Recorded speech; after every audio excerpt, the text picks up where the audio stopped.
મારું નામ છે ડૉક્ટર જેનિસ શેઠ. સત્વ હોસ્પિટલમાં કામગીરી કરું છું. હવે આજે આપણે વાત કરીશું હર્નિયા વિશે. હર્નિયા એક એવી વસ્તુ છે કે જેનાથી પેટના સ્નાયુઓમાં વીકનેસ આવી જવાથી ત્યાં ડિફેક્ટ થઈ જાય છે અને એમાંથી પેટના જે કન્ટેન્ટ છે, ચરબી, આંતરડું એ બહાર આવે છે. નોર્મલી હર્નિયા જ્યારે સ્ટાર્ટ થાય છે ત્યારે નાની ડિફેક્ટથી સ્ટાર્ટ થાય છે. બહાર કોઈ સોજો એવું દેખાતું નથી, પણ તમે ખાંસી કરો કે કોઈ વાત કામ કરતા હોવ તો ત્યારે એ બહાર આવે છે. પણ ધીમે ધીમે over the period of time તમે જેમ જેમ થોડું પણ હેવી વર્ક કરતા જાઓ છો તેમ તેમ એ મસલ વધારે ફૂલતા જાય છે અને એમાં કાણું જે છે તે મોટું થતું જાય છે અને કન્ટેન્ટ વધારે બહાર આવતું જાય છે. ધીમે ધીમે એ over the period of time એ જે સોજો જે છે તે બહારનો બહાર જ રહી જાય છે, પૂરી રીતે અંદર જતો નથી. અને અમુક સંજોગોમાં એવું બને છે કે ત્યાં જઈને આંતરડું ફસાઈ જાય છે અને ઇમરજન્સી ક્રિએટ થાય છે.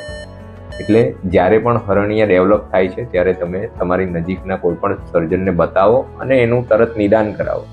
એનું પરમેનન્ટ સોલ્યુશન સર્જરી જ છે, એના માટે બીજો કોઈ ઉપાય નથી. એટલે જે પણ હોય તકેદારી રાખી ટાઈમસર એનું ઓપરેશન કરાવી અને તમે એ તકલીફમાંથી મુક્તિ લઈ શકો. Thank you.